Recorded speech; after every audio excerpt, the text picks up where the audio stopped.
सुप्रभात। आप सभी का हार्दिक स्वागत है। आप सभी शिक्षकों को अपनी पढ़ाई के अलावा बहुत सारा दस्तावेज बनाने और संभालने पड़ते हैं, जिसके लिए आपको स्कूल कार्यालय से सहयोग तो मिलता है, बहुत सारी दिक्कतें आती हैं। इसी सिलसिले में आपके समस्या करने के लिए आज की हिंदी कार्यशाला हमने आयोजित की गई है और इसका शीर्षक है रिकॉर्ड का रख रखाव एक जिम्मेदार। इस कार्यशाला के लिए हमने जिस वक्ता किया है उनका इस कार्य में 35 साल का जिन्होंने 90 में तारापुर स्टेशन में एए स्कूल में ज्वाइन अपने परिश्रम, लगन और मेहनत से आज वो वरिष्ठ लेखाधिकारी के रूप में हमको प्राप्त है, वो नियुक्त है। उन्होंने बहुत सारे पुरस्कार भी प्राप्त किए हैं। आज हम श्रीमती ज्योति पांडे मैडम वरिष्ठ लेखाधिकारी का हार्दिक रूप से स्वागत करते हैं। मैं बताना चाहूँगी और एचएम मैडम से निवेदन करूँगी कि उनको पुष्प देकर उनका स्वागत किया जाए।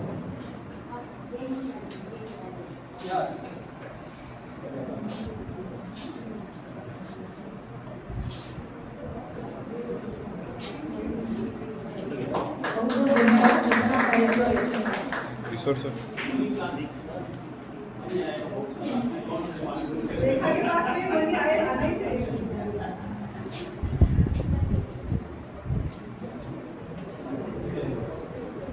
अभी मैं प्रिंसिपल सर को निवेदन करूंगी। Thank you. टीचर्स का मेन कोर जॉब है क्लास में जाना, बच्चों का ख्याल रखना, उनके साथ इंटरेक्ट करना, पढ़ाई करना। बहुत सारी दायित्व जो है वो उसके साथ जुड़े हुए हैं। स्कूल टीचिंग की जहाँ तक बात है, उनको अपार्ट फ्रॉम टीचिंग बहुत सारी दूसरी चीज़ें भी हैं।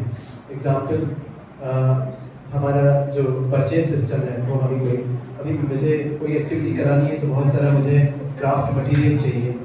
एक ड्राइंग कॉम्पिटिशन कराना तो मुझे ड्राइंग शीट्स चाहिए। मुझे बच्चों को अलग अलग जॉनर की म्यूज़िकल चीज़ें उनको आए, उनको गिटार बजाना भी आए, तबला बजाना भी आए, तमाम दूसरे इंस्ट्रूमेंट्स भी आए। मेरे स्कूल में सिर्फ लिमिटेड है। नई चीज़ें खरीदनी है, कौन करेगा?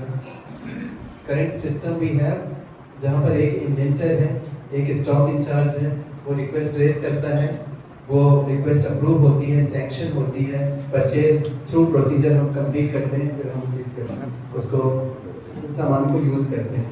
उसका रखरखाव कैसे किया जाए, उसको रिकॉर्ड को कैसे मेंटेन किया जाए। हमारे जो प्रशिक्षण प्राप्त हैं वो हमने बीएड किया है, हमने डीएलएड किया है, हमने एक अपने एमएससी किया है, एक सब्जेक्ट स्पेसिफिक भी किया है। हमने इस बात का हमें किसी ने बताया नहीं कि वो रजिस्टर में क्वांटिटी, रेट, टोटल अगर वो टूट जाए तो उसका मुझे क्या करना चाहिए। बताया है, लेकिन कभी निवेदिता मैम ने बताया है, कभी प्रिंसिपल साहब को अपनी सीमित जानकारी से जो समझ में आया वो बताया अनुभवों के जरिए। ठीक है, मेरी जानकारी भी सीमित है, मुझे भी थी। तो जिस व्यक्ति ने इसमें अपनी ज़िंदगी के 35 वर्ष को गुजारे हैं इस कार्य में, और इम्पॉर्टेंट बात ये कि जो AES से ही जुड़ा है, जिसने स्कूल्स की फंक्शनिंग, डिपार्टमेंट्स की फंक्शनिंग, टीचर्स किस तरह से कार्य करते हैं, टीचर्स किस तरह से मुश्किलों में होते हैं, उनका क्या मेंटल स्टेटस होता है 1:40 पे जब भूख लगी होती है और जब बहुत सारी कॉपियों की टेंशन। अभी भी बहुत सारे लोग इस कार्यशाला में भी कॉपियों के बर्डन के साथ हैं। तो बहुत ज़रूरी है कि ये चीज़, रूल्स की जानकारी होना, कि रूल्स का ना जानना is not acceptable. Ignorance of law is not acceptable. तो लॉ की जानकारी मुझे होनी चाहिए, नियमों की जानकारी मुझे होनी चाहिए, रिकॉर्ड्स को मैं किस तरह से मेंटेन करूँ उसकी जानकारी होनी चाहिए। Without taking any more time, मैं रिक्वेस्ट करूँगा ज्योति पिंटे मैम से, ओवर टू यू मैडम। ये सभा आपकी है और मैं ये भी निवेदन करूँगा आप सभी से कि इस वर्कशॉप को, कार्यशाला को इंटरेक्टिव रखेंगे, तो दो तरफा रखेंगे।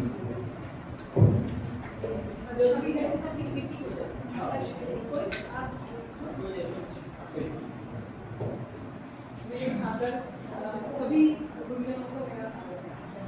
आज जो कुछ भी हूँ मैं, वो मेरे अपने तारापुर के शिक्षक के वजह से। मेरे प्रिंसिपल थे टीटी कुलकर्णी सर, हमेशा बोलते थे कि तुम्हारी जगह नहीं है, तुम बीएड ज्वाइन करो। जब बीएड ज्वाइन करने गई तो यूनिवर्सिटी ने बोला कि आपका मैडम लैंग्वेज नहीं है, तो सर ने बोला चलो फिर इंग्लिश करो। जो बहुत ही शेक्सपियर साहब को पढ़ते पढ़ते मेरे सर के ऊपर गया और वहाँ नहीं गया, छोड़ दिया। मैंने बोला चलो इसी में आगे आगे बढ़ते हैं। आज सर नहीं है, बट उनकी जो मुझे कुछ शिक्षा मिली है मैं आप तक सभी तक पहुँचाऊँगी, और ये मेरा स्वाभिमान भी है एक, और एक मेरा सेटिस्फैक्शन है। ज़्यादा हिंदी मुझे अच्छी सी आती नहीं है, बट जो भी हिंदी मैंने अपने कार्यकाज में लगाई, और बाइलिंगुअल हमारा एनुअल रिपोर्ट जो अकाउंट्स के ऊपर था वो पार्लियामेंट का गया और जिसमें सराहना हुई, उसके पीछे भी हमारी मंगला खंडीजोड़ मैडम का श्रेय जाता है। तो उन्होंने हमें कहा ऊ की मात्रा ई की मात्रा थी ठीक करके बताई, और तब जाके हमारा एक अच्छे से हुआ। और परमाणु ऊर्जा विभाग के एक स्वायत्त संस्था के रूप में हमें सबसे पहला हिंदी से सम्मान पुरस्कार मिला। मैंने एएस की तरफ से वो सुनाया उसी के लिए, तो मैं उसी को मेरा एक आदरांजलि है जो आप सभी तक मैं पहुँचाऊँगी।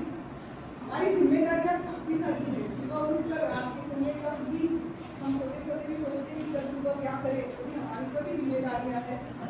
जिम्मेदारियों से ली नहीं जाती, सॉरी ली जाती है, दी नहीं जाती है। एक मेरा इस साइड है कि कहा जाता है जिम्मेदारी दी नहीं जाती, ली जाती है। तो हम अगर लेंगे और उसको सही ढंग से निभाएंगे तो किस तरह से हम काम करेंगे, इसका एक सिंपल सा उदाहरण और सिंपल काम जो ज़्यादा है, मैं एक तारापुरी छोटी सी इंसिडेंस बताना चाहूँगी। हमारे पास एक छठा है तो काफ़ी मतलब रिटायरमेंट एज में सीए फॉर्म होता है हमारा, तो आगे मैडम पीजन होने वाले प्रोजेक्ट उसमें जुड़ा करती थी, और काफ़ी सारा यहाँ पर बेस्ट करा के छोड़ देते थे। तो मैंने सोचा चलो मैं ठीक ढंग से लगा देती हूँ, लेकिन मैडम जब भी आती थी तो मैं उठ के मैडम को पूछती थी मैडम क्या चाहिए आपको, तो मैडम बोलती थी क्योंकि मुझे सीए फॉर्म चाहिए, फिर बोलती आप उठ के मैडम मैं निकाल के देखती हूँ। तो ऑफिस का काम ये है कि हमें सही ढंग से सही फॉर्म सही आदमी तक पहुँचाए। अब हमारे लाइब्रेरियन हैं, लाइब्रेरियन के पास में इस नियम के आधार पर कौन सा फॉर्म भरना चाहिए, कैसे भरना चाहिए, ये मैं आप सभी को थोड़ा सा बताऊँ। लाइब्रेरियन को मैं इसमें आपका रोल बहुत क्रूशियल है, और एक्सेशन रजिस्टर जो है आपका प्रिंटेड है ना, उसमें कुछ दिक्कत वगैरह होगी आप मैं बताती हूँ, तब मुझे ज़रूर पूछिए। आप मुझे कभी भी पूछ सकते हैं, मैं आपकी शंकाओं का निरसन जरूर करूँगी।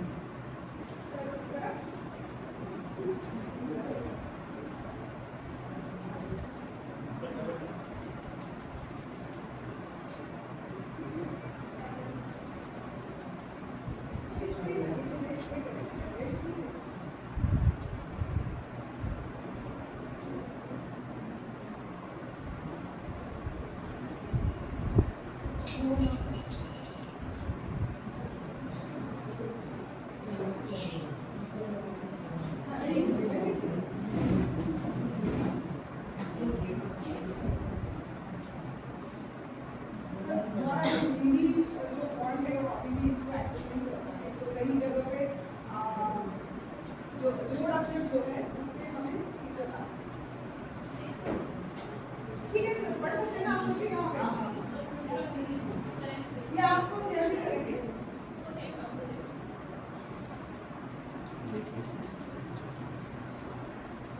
ठीक है सर, सेकंड साइड ये हमारी जिम्मेदारी क्यों है, इसके लिए मैं थोड़ा सा यहाँ बताना चाहूँगी। परमाणु ऊर्जा विभाग जैसे कि हमें ग्रांट दे रहा है, हमारी जो तनख्वाह है वो हमें ग्रांट से नहीं देता, तो ग्रांट नहीं आती हम सैलरी और पेंशन नहीं दे कर सकते। तो जब भी हमें किसी विभाग से, अनुभाग से या मिनिस्ट्री से अनुदान मिलता है, तब हम उस अनुदान के प्रति जो भी नियम और अटी लगाए हुए हैं, शर्तें लगाए हुए हैं, उसको फुलफिल करना जरूरी है। तो उसमें हमें सबसे पहला जो नियम है वो हमें जीएफआर फॉलो करना है। बुक्स है वो सब खरीदना, हिंदी में बाइलिंगुअल में स्टैंडर्ड एंड जीएफआर दोनों भी ले लेना। दूसरा हमारा स्वामीज हैंडबुक, स्वामीज हैंडबुक में हमें जब भी आप सभी लोग प्रोफेशनल एग्जाम के लिए आते हैं तो उसमें 10 मार्क्स के क्वेश्चन रहते ही हैं, तो उसी में से आते हैं। तो ध्यान रहे कि हमारी कम से कम 2 कॉपियाँ एक ऑफिस में और एक लाइब्रेरी में, ताकि हमारे सभी शिक्षक पढ़ सके और हमारे एग्जाम में पास हो सके। ठीक है, तो ये है सामान्य वित्तीय नियमावली, जिसे जीएफआर कहते हैं। और ये जीएफआर में हमें नियम 21 कहता है फाइनेंशियल प्रोप्राइटी प्रोटोकॉल कि हमारे अपनी क्या नीतिमत्ताएं हैं जो हमें इसको फॉलो करनी है। अगर मैं कहीं गलत होगी तो तुरंत बोलिए, क्योंकि इतना हिंदी में पाया नहीं है। हम पब्लिक फंड यानी स्टूडेंट की फी और ग्रांटिंग एड जब भी हम मैनेज करते हैं, उससे खर्चा करते हैं, उसका निपटारा करते हैं, उसी से खरीदारी करते हैं, तो हमारा दायित्व है कि हम वो उसका रखरखाव और जब भी है रखरखाव जो भी कोई इंस्पेक्शन आए, ऑडिट आए, तो उसको ओपनली पता चले कि ये हमने ये काम किया है और उसमें पारदर्शिता मेंटेन की है। तो सार्वजनिक धन का प्रबंधन करते समय हमें विवेक, परिश्रम और धन के मूल्य का सिद्धांत लागू होता है, जो इस नियमावली में दिया है, नियम 21 का। इसका मैंने बालिंगर यहाँ पे दिया है, तो आपको ध्यान रखें।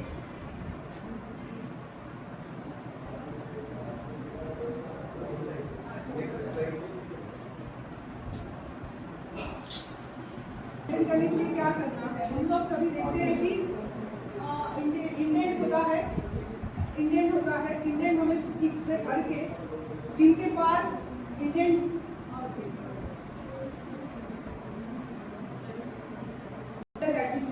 हमने पीवन गाइडलाइंस अपलोड किए हुए हैं वेबसाइट में, वहाँ पे पूरी ये शक्तियाँ डिफाइंड है, लिखी हुई है, ठीक है।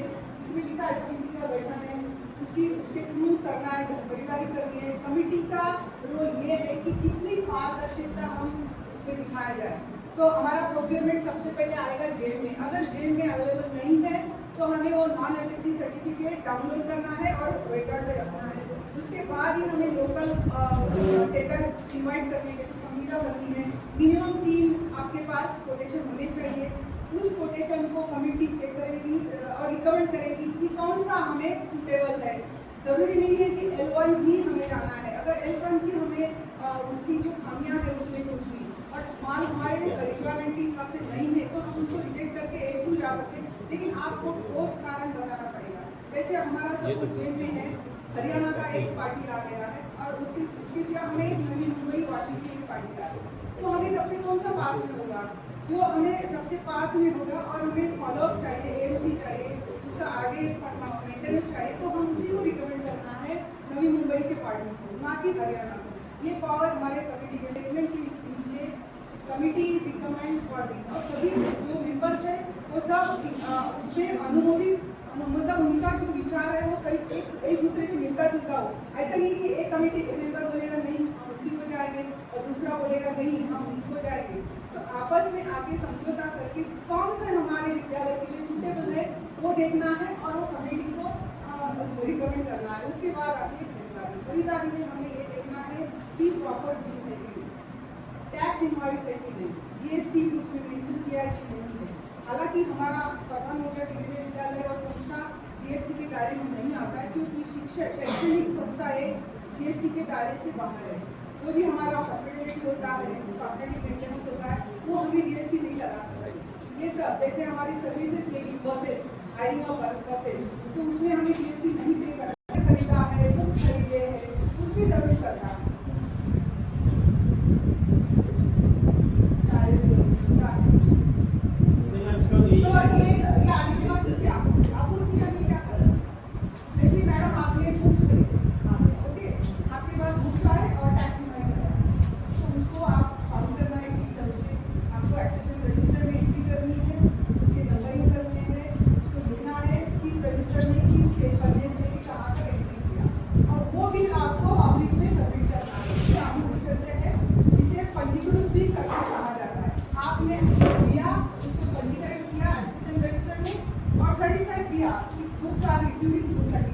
हमने माल सही ढंग से सही स्थिति में पाया और वो एक्सेशन रजिस्टर में इस पन्ने पर पंजीकृत किया।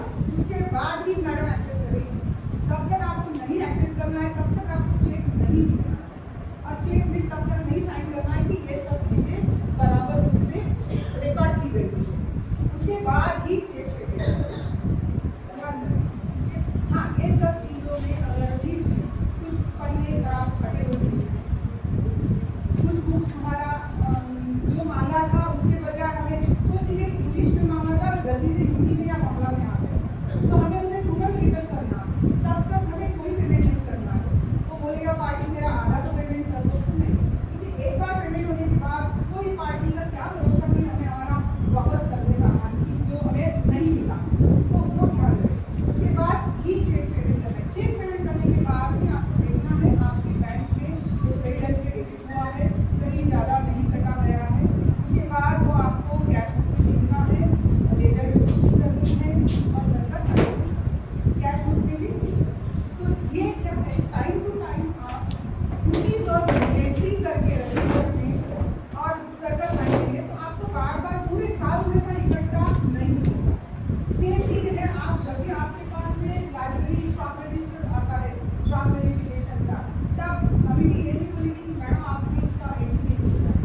कितने अमाउंट तक हमको खरीदारी हम लोग कर सकते हैं और कितने अमाउंट तक हमको बीट या कंपेरेटिव लेना ज़रूरी होता है, वो थोड़ा सा हम लोग सर नॉर्मली जेब में 20,000 तक का डायरेक्ट परचेज डायरेक्ट परचेस की परिभाषा क्या उसमें क्या होता है? मतलब आपने इंडेंट रेज किया, जी। इंडेंट अप्रूव किया अथॉरिटी ने, कमिटी ने रिक्वायरमेंट किया, उसके बाद वो आपने जेब में आपकी रिक्वायरमेंट पूरी पर्टिकुलर्स के साथ में डाल दी, जी। तो आपने जेब में रिकॉर्ड किया।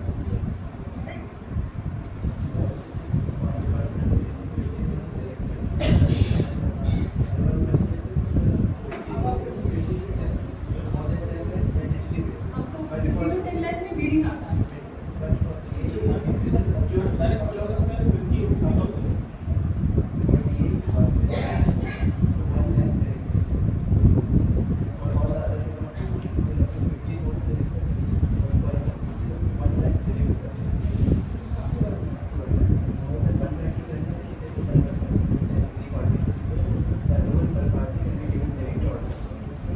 सर जब हम लोग मेरा लॉगिन था, हालांकि प्रमोशन के बाद में वो सब पास हो गया, तो मैं इसलिए बोल रही, जब मैं करती थी तो 20,000 था, जो अभी 50,000 हो गया।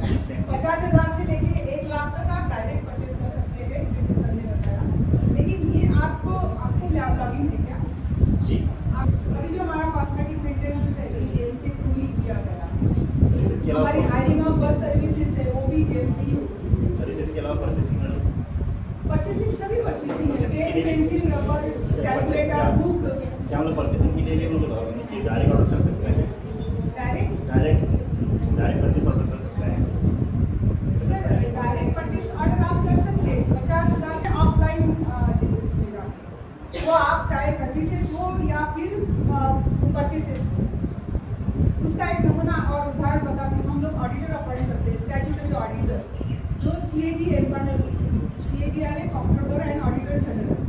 तो हमारा CAG एम्पैनल स्टैट्यूटरी ऑडिटर जेब में कहीं भी रजिस्टर नहीं होता, उसको अपना एक पोर्टफोलियो होता है और एक एंटिटी है सिंगल। वो किसी का भी इनकम्बरेंस जब होता है ना कि अपने हिसाब से करके दे, वो नहीं होता है, तो वो जेब में नहीं होता है। हमें उसको टेंडर इन्वाइट करने हैं, हम टेंडर पब्लिश करते हैं वेबसाइट पे, सफिशिएंट टाइम लेते हैं और मिनिमम 5 ऑडिटर से कोटेशन आने तक वेट करते हैं। अगर 5 नहीं आए, फिर से हम टेंडर उसकी वैलिडिटी बढ़ाते हैं और फिर जो नोन है उसको बोलते हैं सर प्लीज़ आप सबमिट कीजिए आपका कोटेशन। वो आने के बाद भी जब हमारा ऑडिटर अपॉइंट करते हैं उस स्टैट्यूटरी ऑडिटर को, तो वो उसके पास एक नंबर होता है CAG एम्पैनलमेंट का, तो वो उनको इन्फॉर्म करता है दिल्ली में कि I am the statutory auditor for AES। तो ये सब चीज़ें जेब में नहीं होती। तो वैसे ही अगर कोई भी चीज़ स्पेसिफिक आपकी म्यूजिक इंस्ट्रूमेंट की ज़रूर तकलीफ होगी, ऐसे हुआ है स्कूल 6 के लिए, तो वो ऑफलाइन गए हैं, मिनिमम की कोटेशन लेके मार्केट में कमिटी फॉर्म करके वो कोटेशन ना, जो जेब में था वो तो ले लिया, लेकिन कुछ जेब में नहीं मिला सर जो चाहिए था, तो ऑफलाइन में खरीदी कर लिया। उसके लिए उन्होंने सेपरेट अप्रूवल लिया, उन्होंने दिखाया नॉन ऑडिटिव सर्टिफिकेट देके, और उन्होंने अथॉरिटीज से अप्रूवल लेके ही ऑफलाइन में खरीदारी की। ये बात खरीदारी की होगी। सर्विसेज में हम लोग क्या कर सकते हैं?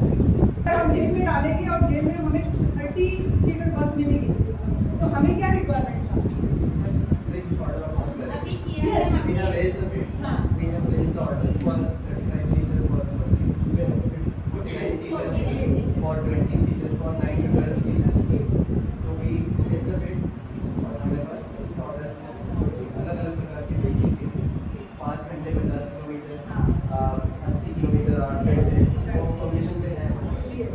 तो अलग अलग आते हैं, लेकिन समझ लीजिए आपको इस सभी में से भी हटके कुछ अलग चाहिए, तो आपको नॉन एडिटिव जनरेट होता है सिस्टम से, आपको टाइप नहीं करना होता है, वो जनरेट करके आपको फाइल में रखना है, अथॉरिटी से अप्रूवल लेना है, उसके बाद लोकल जाना है।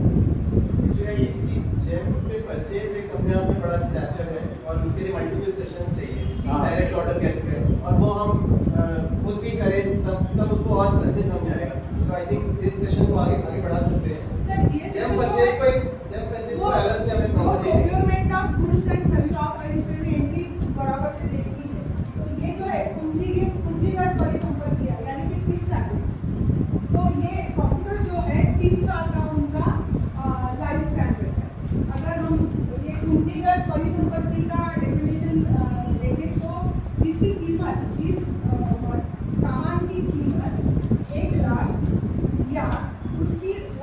सिर्फ 3 साल की। ये दोनों में से अगर कोई भी एक पैरामीटर फुलफिल होता है तो हमें इसके अंदर में एंट्री करनी होगी।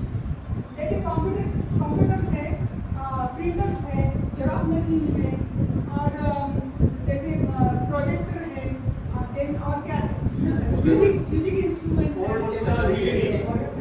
स्पोर्ट्स का मैं स्पोर्ट्स के लिए आती हूँ। Water purifiers, yes, water purifiers है, ये सब चीज़ें इसी में आती हैं। तो जिन्होंने भी इसको रिसीव किया, सर्टिफाई किया, ये फॉर्म भरना जरूरी है। इसके फॉर्मेट आई थिंक आपको सर्कुलेट हो चुके हैं। इसमें क्लियरली लिखा है स्टाफ इंचार्ज का साइन होना चाहिए। सिंपल सा हमने बाइलिंगुअल भी कर दिया है, अभी हम उसको अपलोड करने वाले हैं AWS वेबसाइट पर। तो ये सभी स्कूल के सभी स्टाफ इंचार्ज की ड्यूटी बनती है।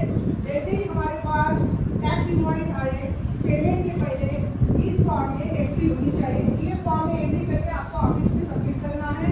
आपके पास एक कॉपी रखनी है एक्नॉलेज करके कि हमने ऑफिस में जमा कर दिया। अब आया ये यहाँ पे उपभोग्य वस्तुओं का परिग्रह, जहाँ हम लोग कंज्यूमेबल, इसे कंज्यूमेबल कहते हैं। अभी स्पोर्ट्स के मटेरियल जो है काफ़ी सारे कंज्यूमेबल होते हैं। बच्चे 10 तरह के हैंड से 10 तरह के पाव है, जिसमें हमारे बॉल से लेके बैडमिंटन के शटलकॉक तक यूज होता है। बैडमिंटन की शटल, ये रैकेट एंड शटल, ये कहीं भी इस कैटेगरी में नहीं आएंगे, बॉल्स नहीं आएंगे। आएंगे क्या है आपके टीडी टेबल आएंगे। टीडी टेबल की भी स्पैन जो है, लाइफ स्पैन हमने डिफाइन की है, पीरियड गाइडलाइंस में नीचे दी गई है। 5 साल तक हमको अच्छे से चलेगा। अगर 5 साल के बाद छोटा मोटा रिपेयर करके आप कर सकते हैं तो ठीक है, लेकिन जहाँ बच्चे हैं उनकी लाइफ इन्वॉल्व है, किसी भी बच्चे को कोई क्षति ना पहुँचे, इसके लिए उसे ध्यान रखना है। उसको कंटेन करने के लिए कंडमनेशन कमेटी फॉर्म करनी पड़ेगी। आप 1 साल भर में ना कंडमनेशन कमेटी फॉर्म करके ही रखें, जो 1 साल हो या 3 साल तक चलेगी, provided teacher are not person. तो वो बाय डेसिग्नेशन आप फॉर्म कीजिए, जिस पोजीशन में वो होगा, जैसे senior most PGT, senior most PGT, librarian and office staff, ये गठन करके ही रखिए आप। जिससे क्या होगा, आप एक पीरियडिकल एवरी 6 मंथ्स वो कमेटी जाके चेक करेगी कहाँ क्या टूटा फूटा है, रिपेयर करके यूज कर सकते हैं या नहीं, या नहीं कर सकते तो आपको अविनाश से सर्टिफिकेट लीजिए, ये रिवॉर्ड रिपेयर, और उसको रख के फिर आप नए के लिए जाइए। उस फॉर्म के लिए GFR 10 है, GFR 10 का कॉपी में भेज दें। वो काम है GFR 10 में ऑफिस में भरने का और स्टॉक इंचार्ज का साइन लेने का, कमेटी का रिपोर्ट, कंडमनेशन कमेटी का रिपोर्ट लगाना, उसके बाद ही वो रिप्लेसमेंट होगा। एकदम सिंपल। हम ये सारे फॉर्मेट ईमेल के जरिए हम कलेक्ट करेंगे निवेदन है। इस सेशन के बाद हमारे आज सभी टीचर्स को ईमेल में भेज देंगे, जिससे आपके पास सुरक्षित रहे। बाद में भी कभी भी आप रेफर करना चाहो, हाँ, आप किसी भी दूसरे स्कूल में गए और तो हम आप ही यूज कर सकते अपनी वेबसाइट पे भी रख सकते हैं। हैं। अभी ये सब पूरे ढूंढना वहाँ से डाउनलोड करना आसान है। हम सब वेबसाइट में डाउनलोड कर रहे हैं। बेटर आपके AES website yes, AES website पे जैसे पीरियड गाइडलाइंस है ना, वैसे ही all GFR forms and guidelines for all this वहाँ पे अपलोड करें। ब्लैक बोर्ड क्लास टीचर, ये पूंजीगत परिस्थिति। अभी जैसे यहाँ पे तो है मेरी बोर्ड, बट यहाँ जो बोर्ड है अभी जैसे ये है, दिस इज मिनिमम 3 इयर्स का स्पैन है उसका, तो उसमें आएगा 22 में, ब्लैक बोर्ड 22 में आएगी। ये चेयर नहीं आएगा, चेयर जो है वो इसमें आएगी, बिकॉज यूज उसका 3 साल भी नहीं। हमारे जैसे बायोमेट्रिक का कभी कभी बच्चे उसके क्रेयॉन्स स्क्रिबल करते, तो it's not necessary that they can see it. There are 2 bank 1 lakh 3 साल से कम है। नाउ सब कुछ चीजें क्लियर कट होगी, जैसे ये टीवी है या रेड पैनल है, ये हम जब तक इसको इसका खराब नहीं होगा तब तक हम तो इसकी लाइफ 3 साल से ज़्यादा मान सकते हैं। अभी जो ये अभी जैसा ये है, ये बच्चे यूज करेंगे, यूज करते इसका हैं। लाइफ स्पैन 3 साल से ही कम। 3 साल से कम मान सकते हैं। बच्चे मस्ती करते हैं, गिरा दिया, टूट गया, उसका अगर एक कोई मेजर पार्ट टूट गया जो बियॉन्ड रिपेयर है, तो उसका लाइफ स्पैन तो 3 से नीचे ही है। लाइफ स्पैन जो है क्लियरली डिफाइंड है हमारे पीरियड गाइडलाइंस के लास्ट पेज में। The life span of the assets दिया हुआ है उसमें, उसी हिसाब से। हाँ, हो सकता है आपको अभी चीज़ें महंगी मिले या सस्ती मिले, बट उसमें लाइफ स्पैन के ऊपर आप जाइए, इससे आपको उसका कंडमनेशन GFR 10 में कौन सी वस्तुएं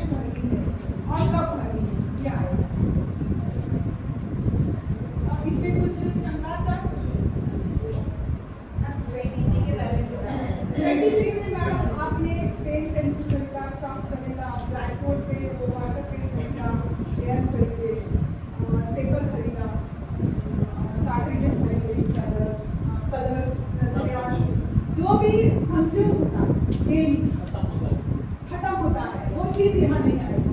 खत्म नहीं होता है कभी कभी, जैसे हमारा फुटबॉल है खत्म नहीं होता है, इसको क्या यूज करते करते पंक्चर हो जाता है, तो वो चीज़ इसमें Prices भी इसमें क्या क्या जो बाकी लोग yes, CCA private, all private, all private. because we are not saying that that's why we consider as study. Yes. लेकिन कई बार होता है कि हमारी रोटी शीट होती है तो अच्छे से ग्लास में पेपर करके बच्चों को हैंडल की जाती है और प्रिंसिपल अपने रूम में अच्छे से संभाल के रखता है तो वो ऊपर आती है जीवन परिसंपत्ति बिकॉज उसका लाइफ स्पैन मोर देन 3 क्या सालों साल 10 साल 20 साल तक संभाल के रखते हैं तो वो rolling sheet rolling trophies rolling sheet जो संजोए रखी जाती है मिनिमम 3 ईयर से अबव वो यहाँ है Charts and maps इसमें आएंगे. Charts and maps 23 charts and maps 23 ma'am अगर previous stock holders में कुछ चीजें ऐसी है जो consumable register में जारी की गई है पर उसकी एंट्री अगर उन्होंने non consumable में की हुई है तो उनको कैसे शिफ्ट करें? हाँ एकदम सही और अच्छा प्रश्न आपका है जब भी हमारी कमेटी स्टॉक वेरिफिकेशन करती है तो उनसे रिकॉर्ड लीजिए किसी की भी होने दो by virtue of the inside जो हो गया है ओवरसाइट तो उनसे कमेटी से लिखवा लीजिएगा कि फलाना चीज़ जो इस चीज़ में होनी चाहिए इस फॉर्म में होनी चाहिए वो गलती से यहाँ दिखाई गई उसे rectify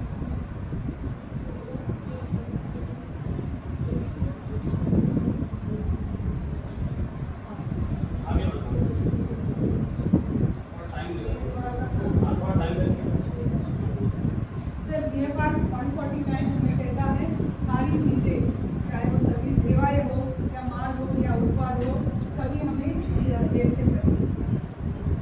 तो ये थोड़ा सा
सीबीएसई एप्लीकेशन जो होता है उसके काफ़ी सारे पैरामीटर्स हैं और आपके पास राइट सर सीबीएसई एप्लीकेशन है हमारी एक पर्टिकुलर फॉर्मेट है और उसका सही ढंग से फाइल रिकॉर्ड नहीं है। उसी फाइल रिकॉर्ड में आप आपका पंजीकरण वाला पेपर हमारे उसी में रखें। आपने सीबीएसई से रिलेटेड या सीबीएसई के डायरेक्टिव के हिसाब से किसी भी इंस्टीट्यूशन को गए वहाँ कुछ फी जमा की, कुछ बच्चों ने पार्टिसिपेट किया, उसका क्या आउटकम निकला, आपने वहाँ क्या सबमिट किया, ये आपको भी आपके अखबार में लिखने के लिए ताकि प्रिंसिपल को भी अपने बुलेटिन में डालने के लिए सही जाए। एक्चुअली इसमें मैं कुछ स्लाइड शो करना चाहूँगा कि हमने यहाँ पे अपना रूल बनाया है, अपना नहीं कोई भी मैं पेमेंट रिलीज करता हूँ, चाहे 50 रुपए का हो चाहे 10 रुपए का हो, स्टॉक इट, तो वो सीबीएसई फीस हो स्टॉक इट, तो एएसएमसी बुकिंग की फीस हो स्टॉक एंट्री, हमने एक बुकिंग्स का एक पेज बनाया है। रिपेयर्स हो, म्यूजिकल इंस्ट्रूमेंट की रिपेयर हो या फर्नीचर की रिपेयर हो, फर्नीचर का जो एक स्टॉक है उसमें रिपेयर एंड मेंटेनेंस का पेज है स्टॉक एंट्री।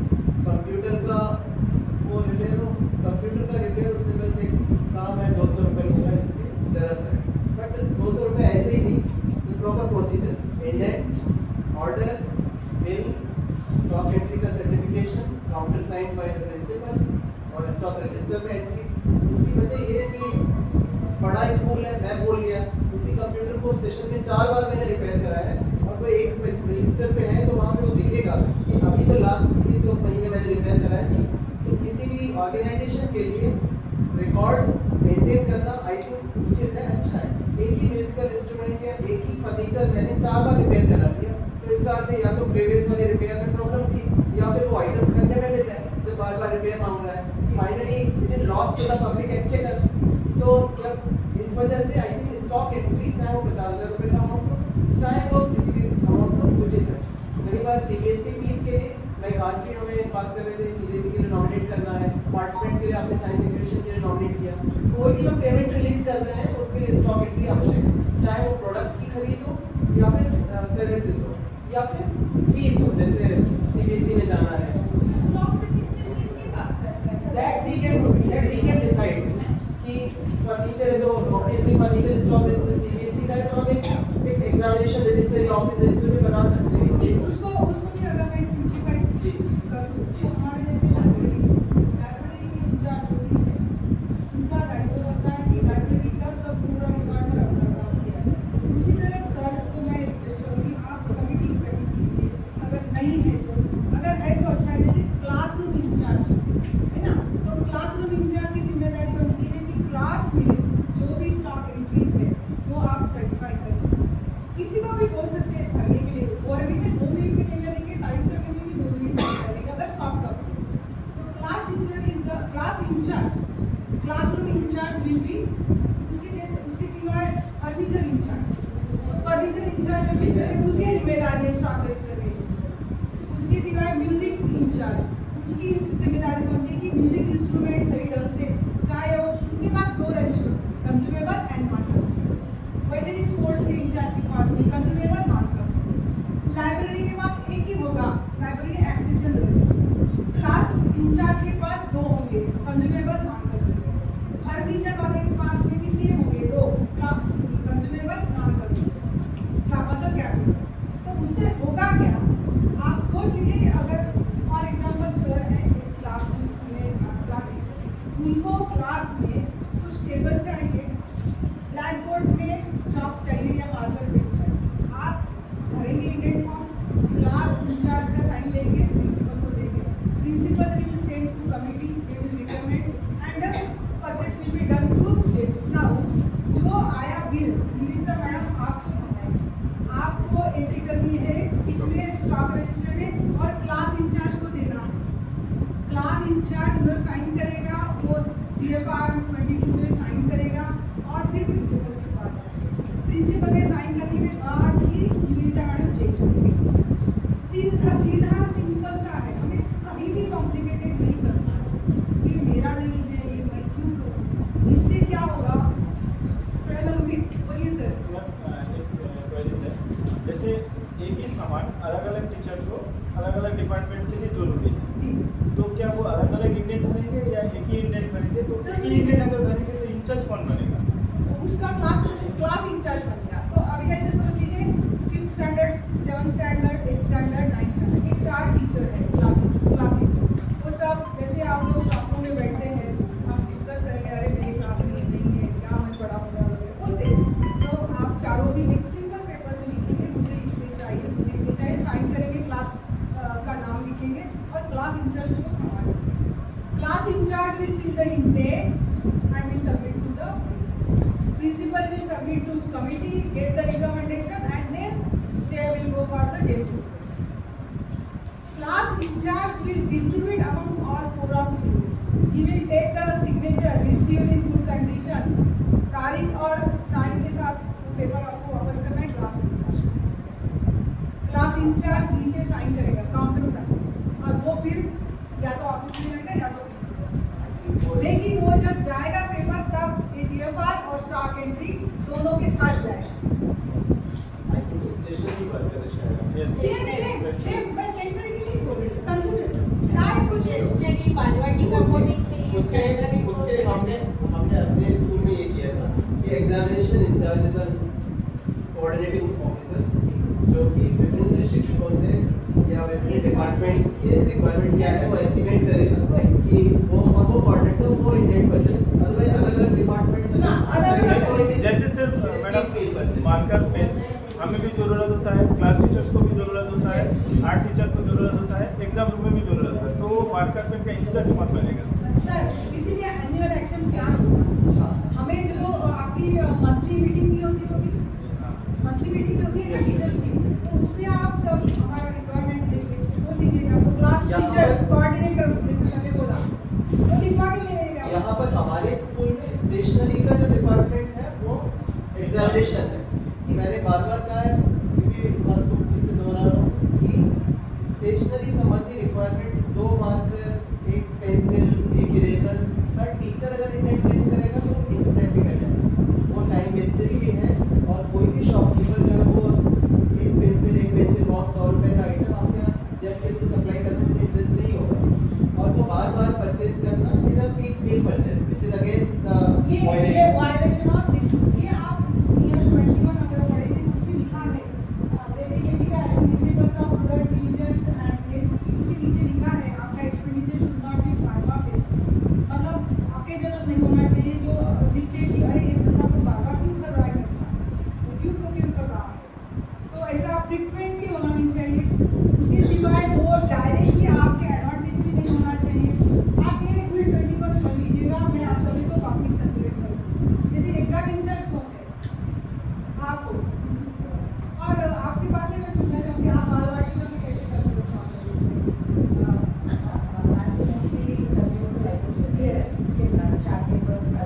हम कोशिश करते हैं कि एनुअल रिक्वायरमेंट दे लेकिन इस बार जो मैंने रिक्वायरमेंट होती है एक बार लेके परचेज कर चुकी हूँ ऑलरेडी वो एग्जॉस्ट हो चुका है कोई बात नहीं तो अभी वापस से वही करके कोशिश करूँगी कि अगले 6 महीने के लिए जितना मुझे इस हैपनिंग हो यस और मेरा सजेशन है आप साल भर में करने के पहले 6 महीने का रिक्वायरमेंट कीजिए क्योंकि हमारे 6 महीने में बालवाटी का बहुत सारे अलग-अलग इवेंट्स होते हैं अलग-अलग इवेंट्स के लिए अलग-अलग सामग्री लगती है उसी हिसाब से कीजिए अगर साल भर में लेंगे ना फिर लगेगा कि आपको अरे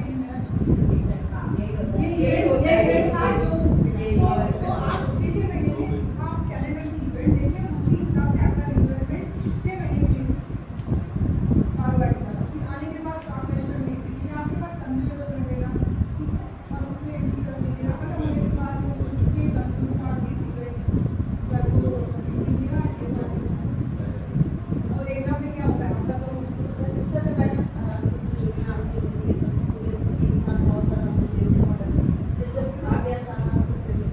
आपके पास जो रजिस्टर होंगे consumer and consumer scheme capital में क्या होगा पार्टी के जेरोक्स मशीन होगा डुप्लीकेट होगा एसी होगा आपके एग्जाम में सर एसी का आपको हो चुका है डीसी में और सभी स्कूलों के लिए अभी एक आया है सभी रूम के लिए आए सभी रूम के लिए क्लास सबसे पहले वो स्टाफ रूम के लिए आएगा उसके बाद एग्जाम चलो शुरू हो चुकी है।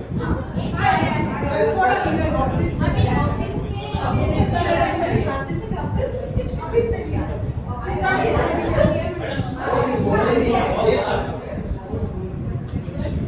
सर जहाँ रूम बड़े हैं सर ने अच्छे से मेजरमेंट लेके वो अप्रूव चुके गवर्नमेंट सर मुझे पता है जे मेरे को फिर क्या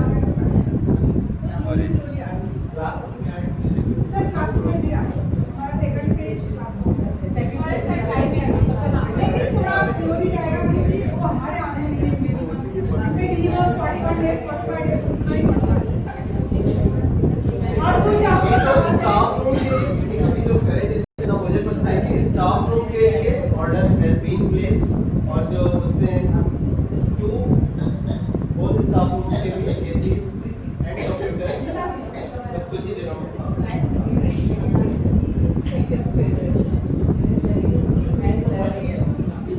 सो आप सबको धन्यवाद आपके लिए जो भी फॉर्म सबमिट किए उसकी सॉफ्ट कॉपी एक्सेल में आपके पास हो जाएगी मैं सबको भेजूंगी और हमारे एरिया वेबसाइट में भी clear as well as Excel upload करेंगे आप सभी को रिक्वेस्ट है कि जब भी आप अपलोड करें तुरंत एंट्री करें तुरंत सबको सबमिट करें आपके पास एक्नॉलेजमेंट है आपके पास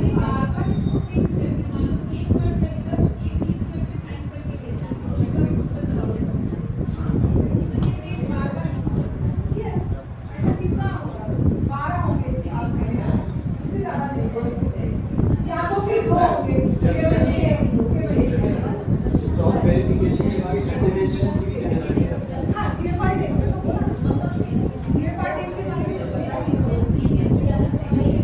तो आपकी जो कंडक्टेशन committee furniture committee classroom committee है ना जो भी सब कमेटी तो मैं रिक्वेस्ट करूँगी सभी कमेटी को अगर आप में से कुछ भी छूटा इससे तो दूसरे को बता दीजिए भैया ये करना है कुछ भी काम छूटे नहीं एक रोल मॉडल हमारा BCS3 मैं गर्व से कहना चाहती हूँ यस मैं गई थी वहाँ पे थोड़ा सा मेरा नॉलेज शेयर किया जिसकी वजह से हमारा स्कूल 3 का सबसे बढ़िया GFR पहुँचा है और वहाँ पे कोई भी कंडक्टेशन स्थिति में फर्नीचर नहीं है thank you so much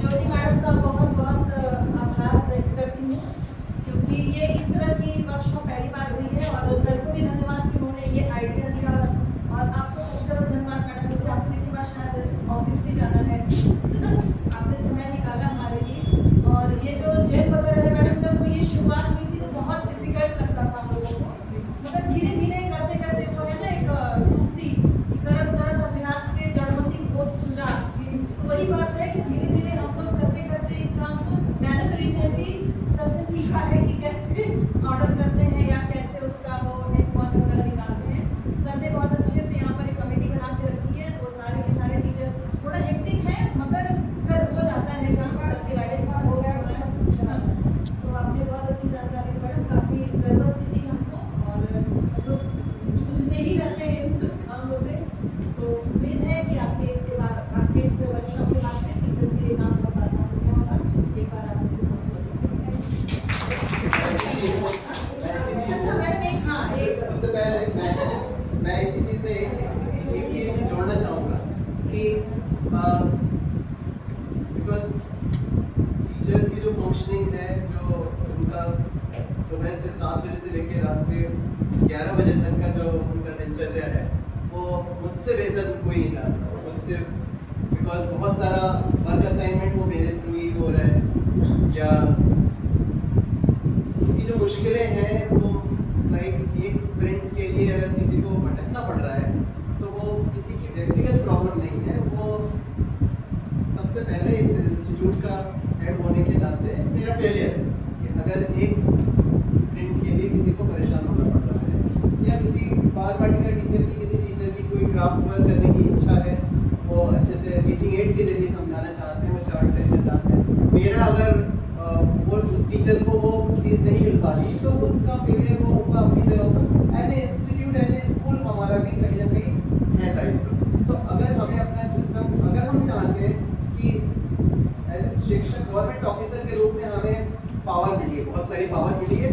financial power भी हमें मिली है, राइट? प्रिंसिपल का जो फाइनेंशियल पावर है फाइनली वो आपके पास है, because you get the approval and you are going to utilize that amount, so finally you are also the stakeholder. तो उस हमारा दायित्व ये है गवर्नमेंट ऑफिसर के रूप में कि सिर्फ हम टीजीटी हैं, टीजीटी हैं, बीआरटी हैं, तो सिर्फ पढ़ाना हमारा दायित्व है, मगर पढ़ाने तभी हम साथ सही से पढ़ा पाएंगे जब मेरे पास टूल्स होंगे, मेरे पास ये IFP नहीं है, मेरे पास अच्छी कलर डिफरेंट कलर की चॉक्स नहीं है, मेरे पास चार्ट्स नहीं है, मेरे पास हाई क्वालिटी बॉल्स नहीं है, मेरे पास रैकेट्स नहीं है, मेरे पास टीटी टेबल्स नहीं है, मैं लाइब्रेरियन के रूप में बच्चों को दुनिया भर की चीज़ें सिखाना चाहता हूँ, मेरे पास हर क्वालिटी की बुक्स नहीं, तो ऐसा नहीं कि मेरे पास पैसे नहीं है। Doctor A.K. मोहंती सर उस दिन आए थे, उन्होंने एक लाइन पूरी बात कही, DA के पास बहुत सारी चीज़ें, कोई दिक्कत नहीं है पैसों की, हर चीज़ का जवाब इतना, हमारे पास बजट है कि हर एक क्लासरूम में IFP कर सकते हैं, हर एक क्लासरूम में ACs लगते हैं। जरूरत डिले जो है ये है प्रोसीजरल डिले में जो टॉप लेवल ऑफिसर्स हैं उनकी जो दायित्व या उनके साथ से जो लगना है, जो चीज़ सिस्टम जो जहाँ पे स्लो है वो अपनी जगह हो सकता है, लेकिन एज गवर्नमेंट ऑफिसर हमारी जो ड्यूटी एंड रिस्पॉन्सिबिलिटी है, first important thing is to know the system, to know the rule. पहली चीज़ हमें नियमों को जानना है, जिससे हम बिना जाने कॉन्फिडेंस नहीं आएगा, नियमों को जानना है एंड जितनी हमारी ड्यूटीज एंड पावर्स हैं उसको परफेक्टली यूज करना है, राइट?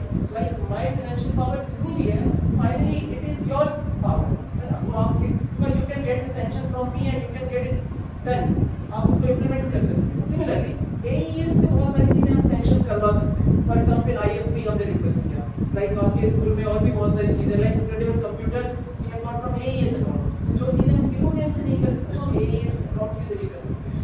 तो ज़रूरत इस बात की, मैं आपसे ये रिक्वेस्ट करूँगा कि as an exam incharge, as a library incharge, as a sports incharge, आप जिसमें इंडिविजुअल कैपेसिटी में है, आप ज़रूर, आपके पास कुछ ना कुछ दायित्व होंगे, वो हो सकता है डिपार्टमेंट हो सकता है कोई कमेटी हो, कोई वर्क असाइन हो।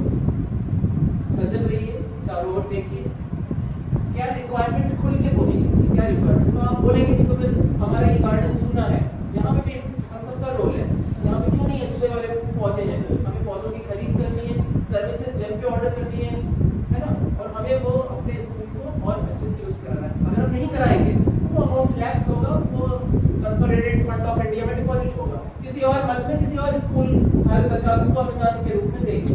तो हमारा दायित्व है कि उस सेशन के लिए जितना भी फंड हमारे पास है उसको 100% यूटिलाइज करें, चाहे वो यूनियन अकाउंट से हो या फिर AES अकाउंट से हो, बिकॉज AES अकाउंट को हम अपनी रिक्वायरमेंट भेजेंगे पर वो हमें अप्रूवल देंगे अगर वो विधि सम्मत होगी, अगर वो तर्क संगत होगी, है ना?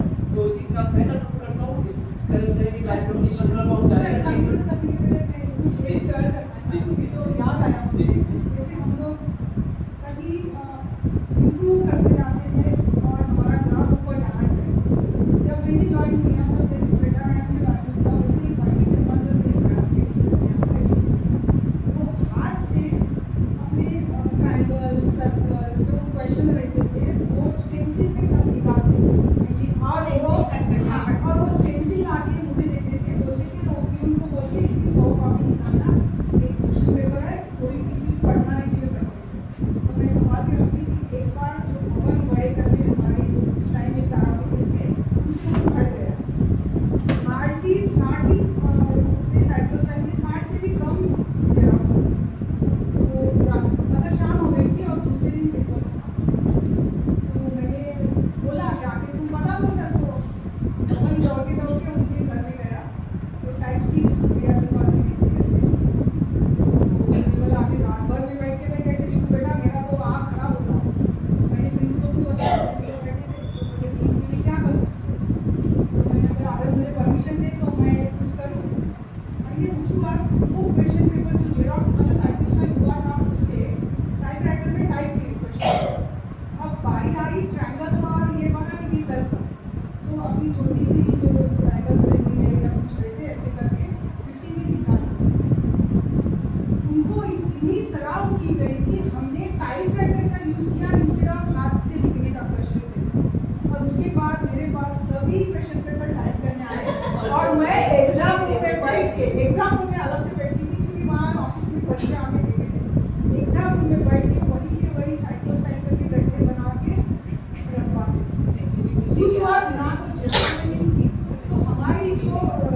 तकनीकी बढ़ती गई है, इम्प्रूव होती गई है, हाँ जी। उसे हमें यूज करना जरूरी है और वो यूज आपके थ्रू ही होगा। हम लोग एग्जाम आपको लिख के हाँ। क्वेश्चन पेपर देते थे Yes. आप टाइप तो अभी वैसा नहीं, अभी हम लोग तुरंत कंप्यूटर है उसमें टाइप कर देते हैं, व्हाट्सएप प्रिंट लेते हैं, 100 कॉपी जेरॉक्स ही होता है, टाइपराइटिंग की जरूरत ही नहीं पड़ी, टाइपराइटर तो डंप हो गए। तो मेरा ये कहना है कि जिस तरह से हमने वहाँ से लेके यहाँ तक इम्प्रूव करते गए हैं, हमें आगे भी इम्प्रूव करना चाहिए और ये तकनीक जो है हमें यूटिलाइज करनी चाहिए कि खुद आपको आपके पास पावर है कि ये तकनीक मुझे यूज करनी है जिसके माध्यम प्रिंसिपल है, लेकिन ये सब आप ही को करना है, वो थोड़ा सा आप देख लीजिए। थैंक यू सर आपको इंटरेस्ट। एक स्मृति चिन्ह मैडम को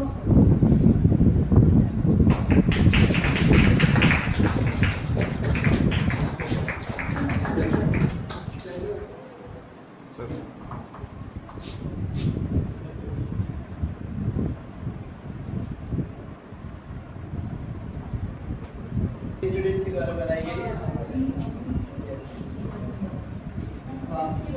अमित करें, हमारे आर्ट टीचर को अभी अमित करेगा। अभी आगे गए और क्लास चल उनकी क्लास हाँ उनको बोलिए कि आर्ट की जो भी ये सब चीजें हैं अपने बच्चे के बहुत बड़े बहुत अच्छे से आज हमारे पास ऐसा है, हमने कुछ हमारे अपने जनरेट किए हैं इंग्लिश करके, जिसके पीछे मुझे बैंक वालों के पीछे पढ़ना पड़ा है, हाई पिच में बात करके। एक चीज ये और, मैं अपना बड़प्पन नहीं बता रही, ये इसलिए बता रही हूँ कि हमने जो इनकम जनरेट किया है वो सही ढंग से यूज होना चाहिए।